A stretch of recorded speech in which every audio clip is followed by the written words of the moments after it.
하나님 사랑합니다. 오늘은 사명 감당에 성공하자, 이런 말씀으로 은혜를 받고자 합니다. 사명 감당에 성공하려면 먼저 사명이 무엇인가를 알아야 될 것입니다. 오늘 사명이 무엇인지 잘 모르시는 분들은 하나님 말씀을 통해서 사명을 배우셔야 합니다. 불신자에게 당신 사명이 무엇이냐 물으면 없다고 그럴 겁니다. 그러나 공무원이나 군인들에게 당신 사명이 무엇이냐 그러면 나라를 지키는 일이다, 이렇게 말할 것입니다. 그러나 일반인들에게는 사명이 무엇인지를 모릅니다. 그래서 없다고 말을 하는 것입니다. 불신자들은 사명은 별로 중요하지 않고 행복을 위해서 삽니다. 우리도 하나님을 믿지 않는 불신자였을 때는 행복을 위해서 살았습니다. 인생의 기준이 행복입니다. 행복하지 않으면 불만 불평을 합니다. 자녀들이 자기가 행복하지 않으면 부모님을 원망하고, 성인들이 결혼하여서 자기가 행복하지 않으면 배우자를 원망하다가 이혼합니다. 이것이 하나님이 없는 사람들의 삶입니다. 그들은 자신의 행복을 위해서는 부모가 자식을 버리는 사람도 있습니다. 또 자식이 부모를 버리는 사람도 있어요. 자기가 행복하기 위해서는 천륜도 버립니다. 또 부부간에 자기가 행복하기 위해서는 남편이 아내를 버리는 사람도 있고, 아내가 남편을 버리는 사람도 있습니다. 자기가 행복하기 위해서는 친구를 배신하는 사람도 있고, 자기 스승도 배신하는 사람이 있습니다. 뿐만 아니라 자기가 행복하기 위해서는 회사도 배신해서 회사의 모든 공금을 횡령하는 사람들도 있고, 또 지인들도 이용해 먹고 배신하는 사람들이 있습니다. 왜 그렇습니까? 그들의 기준이 자신의 행복이기 때문에 그렇습니다. 자기 신의 행복을 위해서는 사람도 죽이는 살인자들도 있습니다. 이렇게 무서운 세상인 것입니다.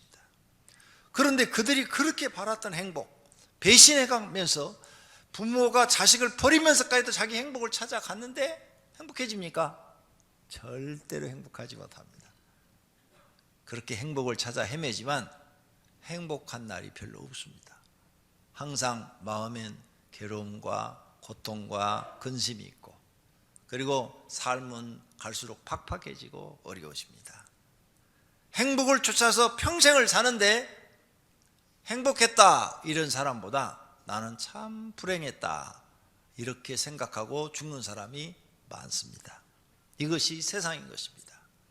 다시 말하면 많은 하나님을 믿지 않는 사람들은 행복을 찾아서 인생을 사는데, 그래서 어떤 사람은 보니까 결혼 5번 한 사람도 있더라고요. 외국에는 결혼 70번 한 사람도 있더라고요. 행복을 위해서 70번 했는데 그 마지막 결혼한 사람하고도 행복하지 않는 거예요. 없다니까요. 즉 행복이라는 단어에 사람이 속고 사는 겁니다. 속았어요. 세상에 마귀가 또 거짓말을 하나 다 퍼뜨려 놓은 거죠. 마귀가 세상에 거짓말을 진짜처럼 모든 사람들 속에 다 믿게 만들어 놨어요. 행복이라는 이 단어로 사람을 다 속이고 있는 것입니다. 하나님을 믿는 사람들은 성경에서 가르치는 삶을 새롭게 살아야 합니다.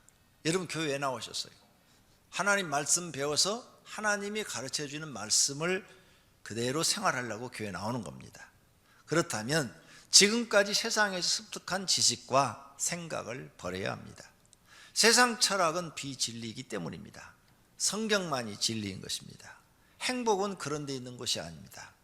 어떤 사람들은 행복은 마음에 있다 그럽니다. 생각하기 나름이다 이렇게 말하기도 합니다. 그런데 오늘 말씀을 들어보면 행복이 어디 있는지를 우리는 성경에서 찾을 수가 있습니다. 비진리를 따르면 사람은 불행해지고 하나님과 관계가 없어집니다. 진리를 따르면 행복해지고 하나님께 인정을 받습니다. 그래서 성도들은 교회에 나와서 성경 말씀을 듣고 배우는 것입니다. 하나님을 믿는 사람들은 왜 사느냐? 사명 때문에 삽니다. 불신자들은 행복을 위해서 살고, 하나님을 믿는 사람들은 이제 성경이 뭐라고 말하느냐, 성경에 너 나를 믿어라 그러면 행복해진다, 이런 말 단 한 구절도 써놓은 것이 없습니다. 단 한 구절도 없어요. 오히려 성경은 우리에게 뭘 가르치냐, 너의 사명을 짊어지고 죽으라는 겁니다. 너에게 주어진 십자가 지고 죽으라는 거예요. 그래서 우리는 예수님에 대해서 공부할 필요가 있습니다. 예수님이 우리의 본이 되신 삶을 살았는데, 예수님은 사명을 감당하기 위해서 오셨어요.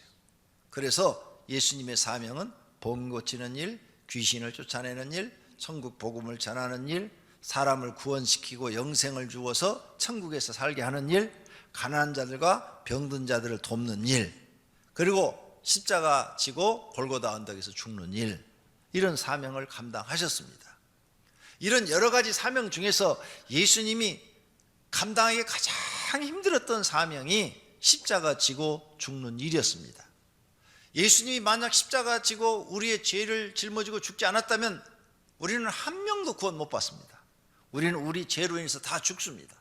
그런데 예수님이 우리의 죄를 짊어지고 십자가 위에서 우리 죄를 대속해 주셨기 때문에 이제 하나님이 그것을 보고 그걸 믿는 사람의 죄를 용서해 주셔서 우리 같은 사람들이 구원을 받게 해놓은 것입니다.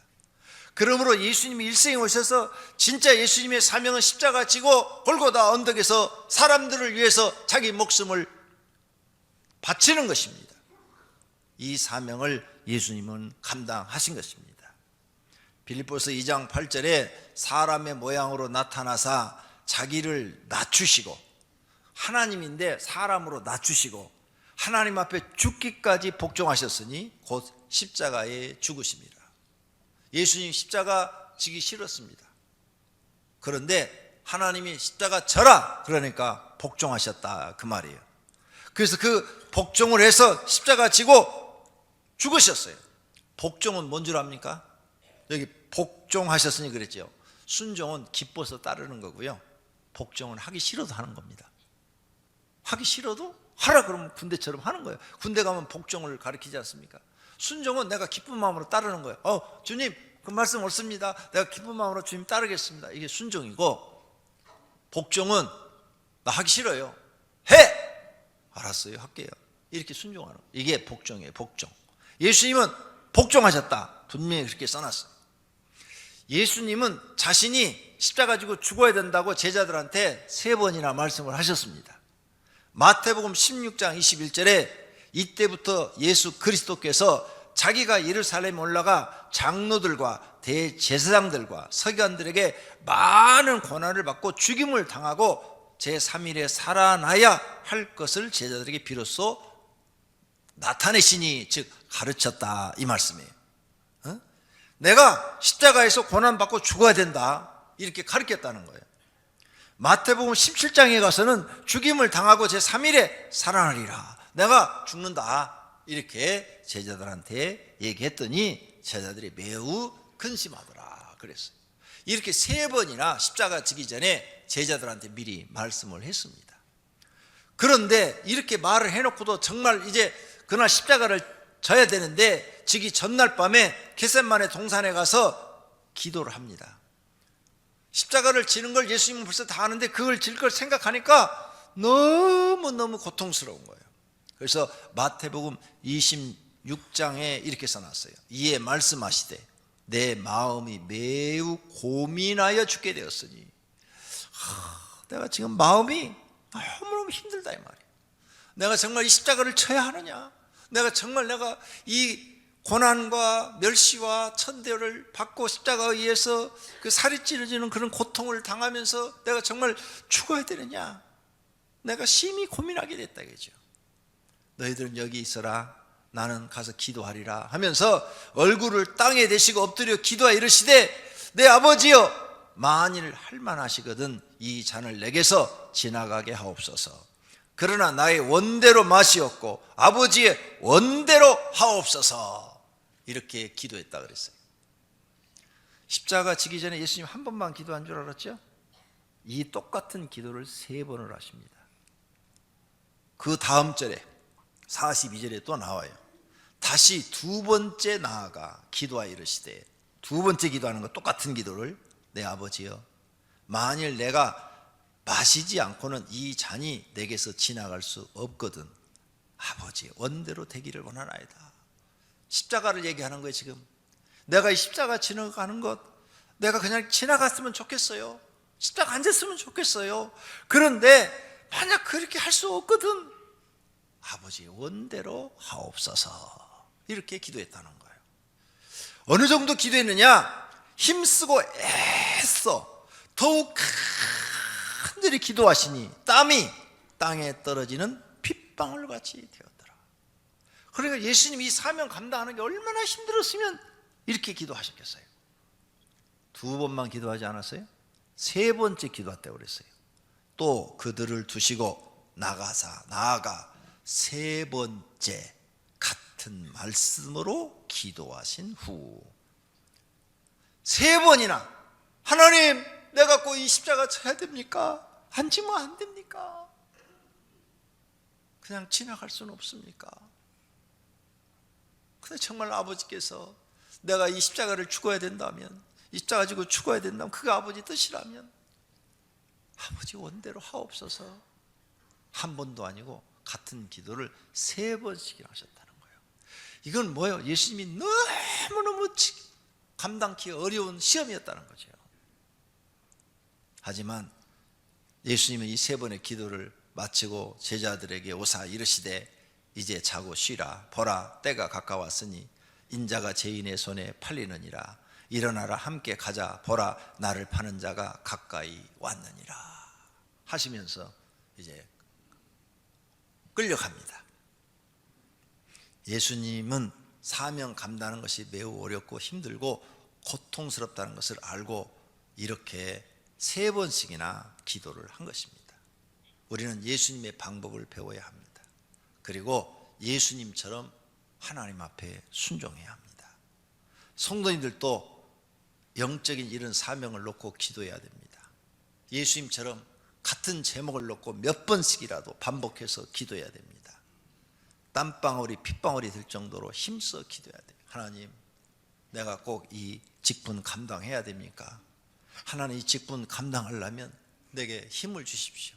이게 아버지의 뜻이라면 감당할 수 있는 믿음을 주십시오. 하나님 내가 이 직분 감당하다가 죽어도 아버지의 뜻대로 하옵소서.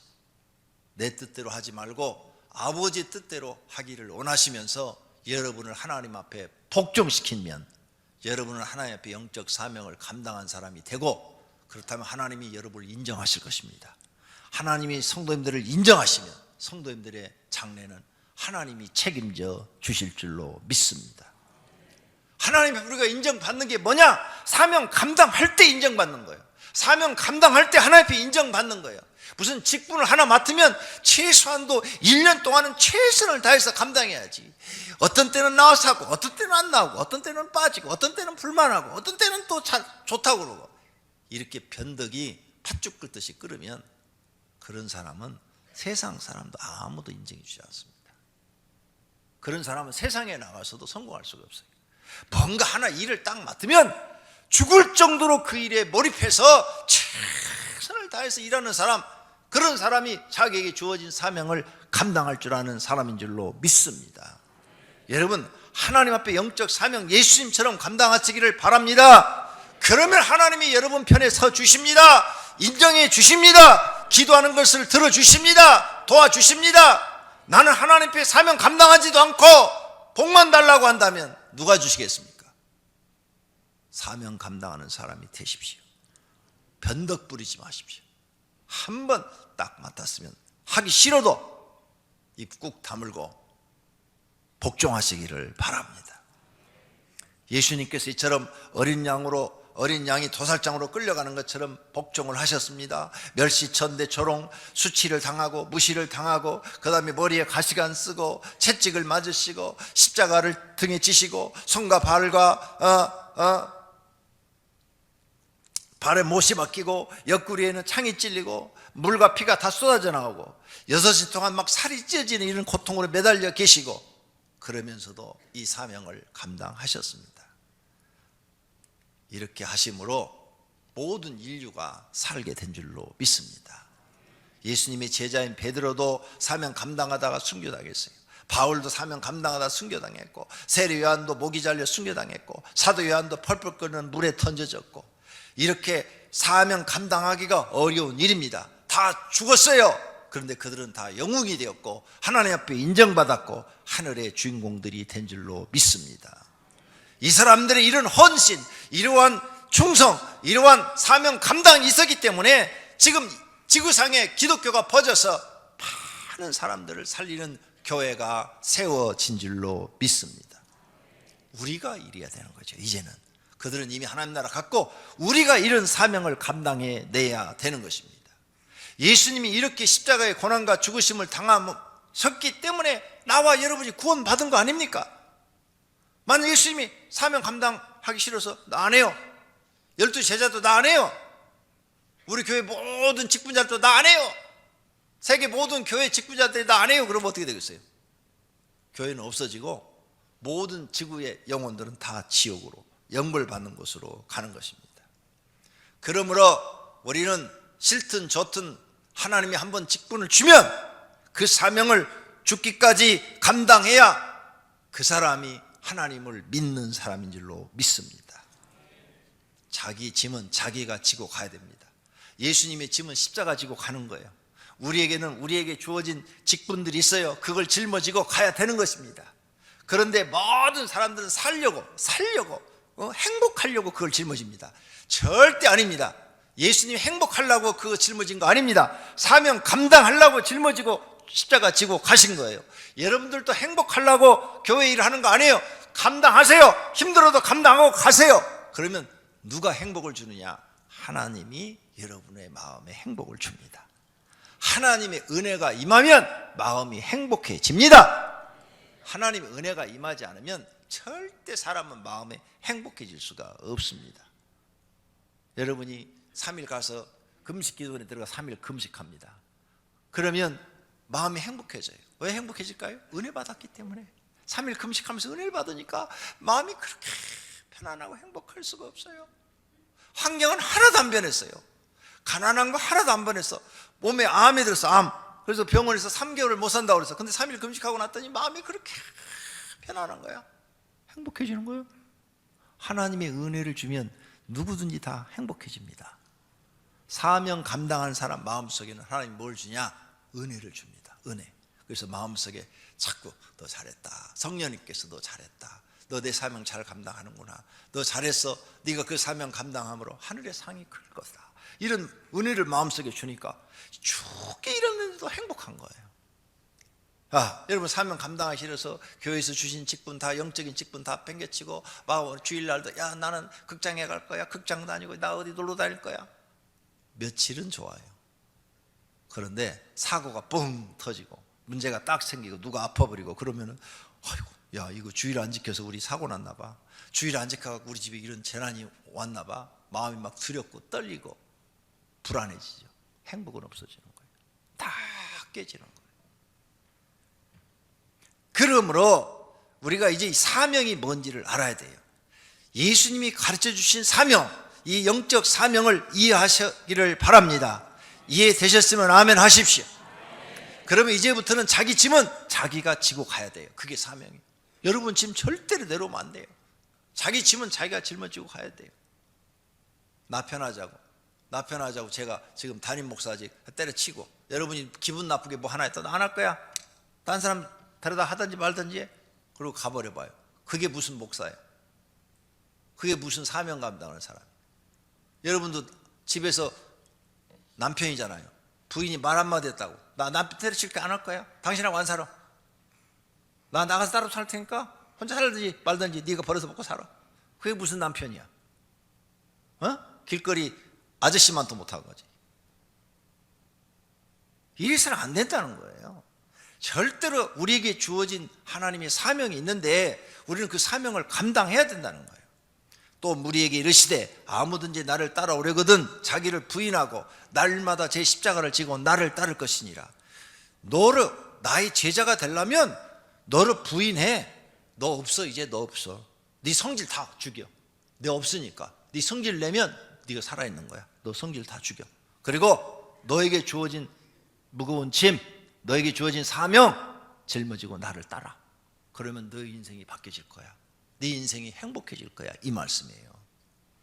그 다음 예수님은 육적인 사명도 잘 감당하셨어요. 30년 동안은 자녀의 의무를 다해서 마리아 어머니를 잘 모셨어요. 그리고 이제 3년 동안 공생을 하시고 33살에 죽으실 때 십자가 위에서 요한한테 부탁합니다.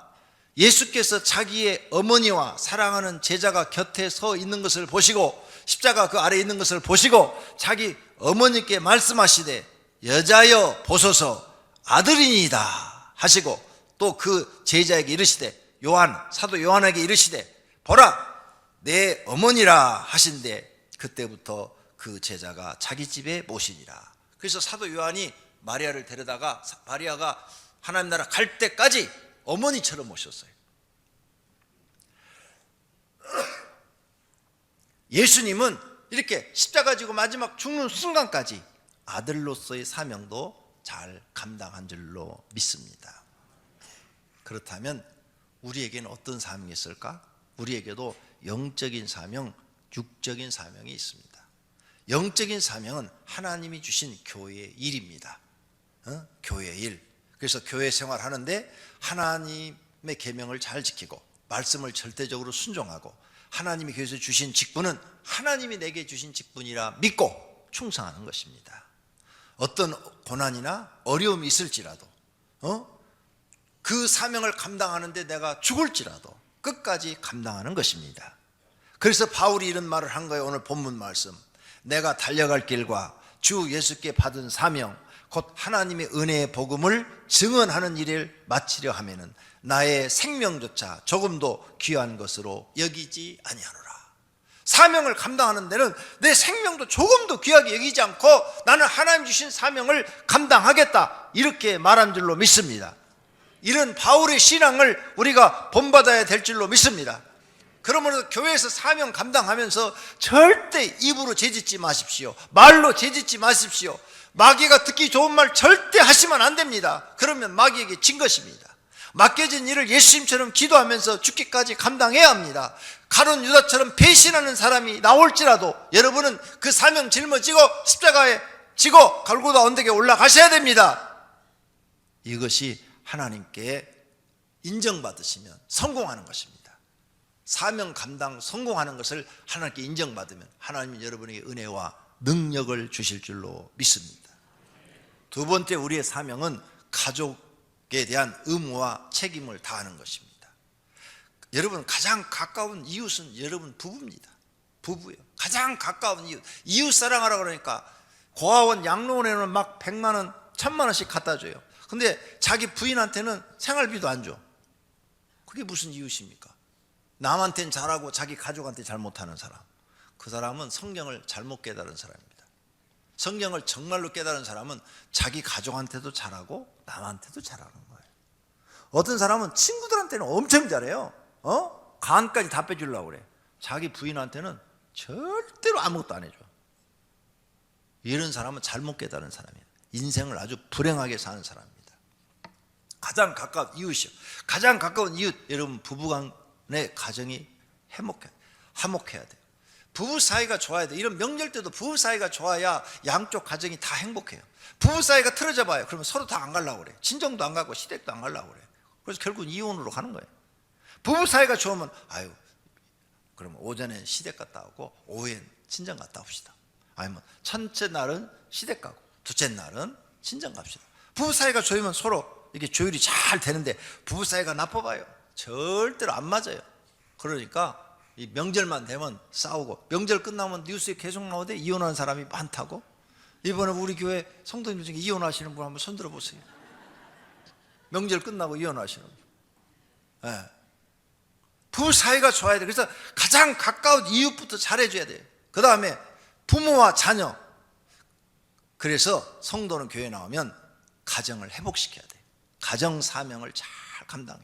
남편은 남편으로서의 사명을 감당하고, 아내는 아내로서의 사명을 감당하고, 아빠는 아빠로서의 사명을 감당하고, 또 엄마는 엄마로서의 사명을 감당하고, 아내는 아내로서의 사명을 감당할 줄 알아야 돼요. 그래야 이 가정이 행복한 가정이 되는 거죠. 전부가 다 남편이 나한테 이만큼 잘해주면 내가 행복하겠지, 아내가 나한테 이만큼 잘해주면 나한테 행복하겠지, 이런 생각만 갖고 있으니까 행복이 없는 거예요. 그런 걸 생각하지 말고 사명만 잘 감당하면 받는 사람이 나온다니까요. 받는 사람은 행복을 느끼는 거예요. 남자가 집에 가정을 위해서 책임을 지고, 여자들이 왜 결혼한 줄 알아요? 결혼할 때 저 남자가 나 책임져 주겠지, 이래서 결혼하는 거예요. 그런데 결혼했는데 남자가 자기를 책임 안 져주네. 그러니까 이제 불행하다고 생각하는 거죠. 아, 그때 내가 왜 저 남자를 좋아했지, 그때 내 눈깔이 삐었어, 이렇게 말을 하는 거예요. 그때 내 눈이 동태였나 봐, 썩었었나 봐, 이렇게 말을 하는 거예요. 그러니까 남자는 결혼할 때 왜 결혼해요? 여자가 열쇠 3개 가져오기를 결혼해요?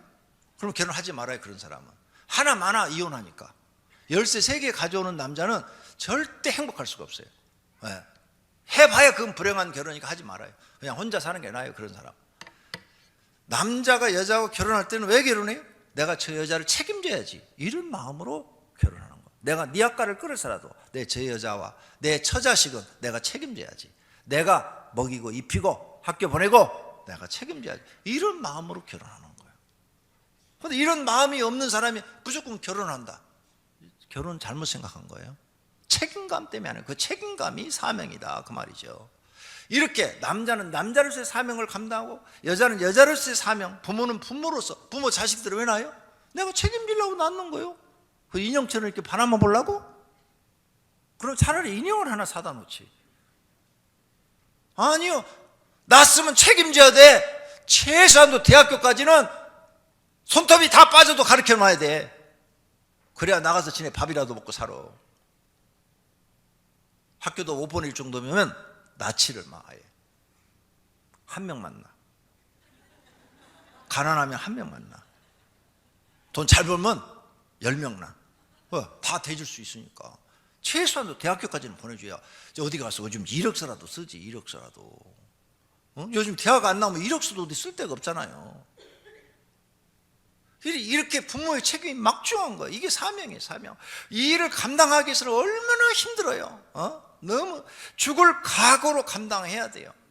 이렇게 누군가가 사명을 열심히 감당하는 사람들이 있어야 그 가정이 행복해지는 거예요. 그래서 남편으로 사명 감당하고, 아내로서 또 아버지로서의 사명을 잘 감당해. 그걸 감당해서 막 노동판도 다니고, 막 그냥 밤에 운전하는 그 운전도 하러 다니고, 막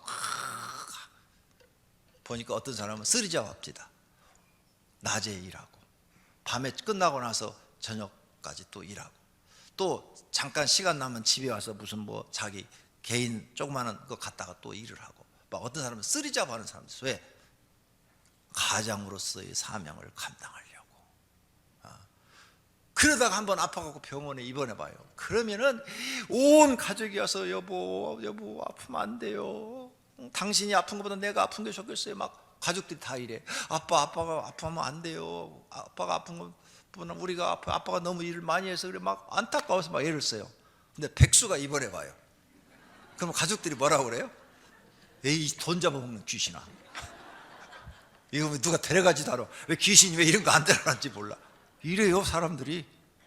웃을 일이 아니요. 사실이 그래요. 사실이. 그러니까 사람은 사명을 감당해야 인정도 받고, 사명을 감당해야 칭찬도 받는 거예요. 맞지요? 그래서 여러분, 이런 이야기를 교회밖에는 들을 데가 없어요. 어디 지금 누가 이런 얘기를 누가 가르쳐줘요? 교회 바깥에서 누가 가르쳐줘요? 학교에서 가르쳐줘요? 국회의원이 가르쳐줘요? 누가? 대학 교수가 가르쳐줘요? 아무도 안 가르쳐줘요. 교회에서만 어떻게 살아야 진짜 행복하는지를 가르쳐주는 거예요. 그래서 이걸 아는 사람들은 그 사명을 감당하려고 고생을 마다하지 않고 가서 일을 하는 거예요. 열심히 일을 해서 내 가족 어떻게든지 책임지려고 노력하는 거예요. 여자들도 그냥 아내로서 사명 감당하려고 막 나가서 일을 하고, 저녁에 와서는 애들 보고 또 집안 살림하고, 그냥 피로져가지고 피곤해가지고 막 밤중에 쓰러져. 그래도 감당하는 거야. 그런데 그렇게 감당하는 사람이 있어서 다른 사람이 행복한 거예요. 그러면 그렇게 죽으라고 일하는 사람은 불행하느냐? 아니에요. 내 가족이 행복한 걸 보면 내가 고생하는 것이 보람 있고 행복을 느껴지는 거예요. 그게 보람이 있는 거예요. 와, 내가 이렇게 고생하지만 나 때문에 우리 가족이 이렇게 다 웃을 수 있고 이렇게 행복할 수 있으니 참 보람이 있다. 사람은 무슨 일을 했을 때 보람을 느낄 때 행복을 느끼는 거죠. 그게 진정한 행복이지요. 할렐루야. 네. 사랑하시는 성도님들, 그러므로 여러분은 여러분에게 주어진 사명을 감당하시기를 바랍니다. 죽기까지 감당하시기를 바랍니다. 그러면 하나님 앞에 인정받습니다. 하나님 나라 가서도 상을 받습니다. 하나 더 말씀을 드리면 그 다음에 이웃사랑인 거예요. 그 다음에 이웃사랑. 이것까지 한다면 여러분은 100% 하나님 말씀대로 사는 사람이죠. 하나님을 믿는 사람들은 불신자와 다르게 살아야 됩니다. 행복을 위해서 사는 것이 아니라 사명 감당을 위해서 사는 겁니다. 여러분이 사명을 감당할 때 행복해지는 겁니다. 사명을 감당하지 못하면 자신이 불행해져요. 내가 내 할 일을 못하면 자기 자신이 자기한테 실망해서 괴로운 거예요. 그러나 내가 할 일을 내가 다 하면 자기 자신도 마음이 뿌듯해지는 거예요. 보람이 있는 거죠. 그래서 자기가 행복해지는 거예요. 그리고 내가 그렇게 함으로 내 가정이 다 행복해지니까 집에 가면 집이 행복하고 좋은 집이 되는 것이죠. 이것이 예수님이 우리에게 가르쳐 주신 진리입니다. 이 진리를 깨달은 사람은 복이 있는 사람인 줄로 믿습니다. 이런 사람은 늘 마음과 영혼이 자유를 누리게 돼요. 영적으로 하나님께 사명 감당하지요. 육적으로 사명 다 감당하지요. 그러니 항상 마음에 자유가 있고 평안이 있는 줄로 믿습니다. 이 진리를 깨닫지 못한 사람들은 행복하지 못함으로 항상 이 사람들은 자기 행복을 찾는데 자기 마음을 채워주는 사람이 세상에 없거든요. 원망, 불평, 불만 속에서 불행하다, 나는 불행하다, 나는 불행하다, 나는 시대를 잘못 태어났어, 아버지 어머니를 잘못 만났어, 남편을 잘못 만났어, 아내를 잘못 만났어, 새끼들까지도 잘못 만났어. 이렇게 날마다 다른 사람만 미워하다가 죽어서 영벌받는 곳으로 갑니다. 그러므로 모두가 하나님의 말씀을 깨닫고 사명 감당하는 일에 성공하시기를 바랍니다. 모두 성공하시기를 축원합니다. 할렐루야.